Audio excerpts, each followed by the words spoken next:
Good morning. This is the Shammas Space and Tech Briefing for Saturday, June 13th, 2026.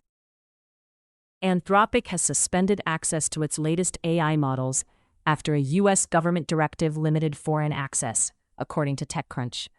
Bloomberg reports the restrictions affected Fable 5 and Mythos 5, and the Financial Times says Anthropic suspended those latest models after the U.S. blocked access to foreigners. SpaceX's IPO had its first trading day on Friday, with CNBC describing it as an epic debut. Bloomberg reports the offering sparked a surge in space industry investment and market optimism.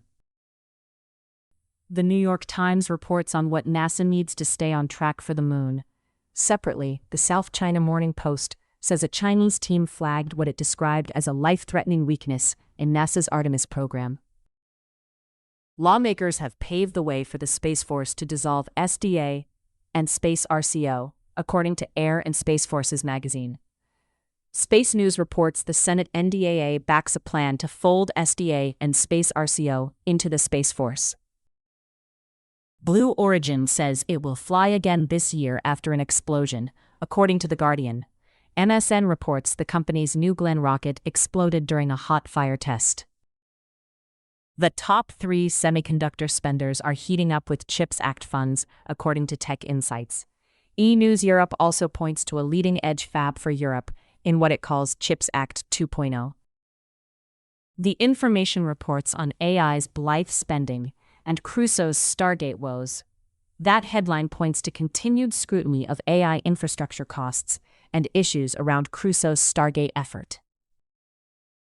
Defense 24 reports on Starlink on the Ukrainian front and the lessons it says that holds for Europe's strategic autonomy.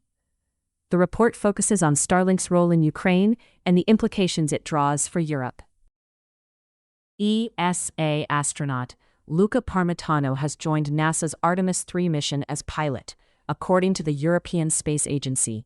ESA announced the assignment on June 13th. Economic Liberties is denouncing DOJ approval of the Paramount-Warner Brothers mega merger, according to Economic Liberties. The group's statement targets the Justice Department's approval decision. The State Department has signed a Starlink deal for global disaster response, according to Baysinor, as cited by Tesla Accessories. The headline describes the agreement as a global disaster response deal. Forbes reports that SpaceX just made the AI infrastructure war public. The headline frames SpaceX as taking a public role in that competition. That's the Shammas Space and Tech Briefing for Saturday, June 13th, 2026. Sources are in the show notes. This episode is AI generated. Verify claims against the original sources.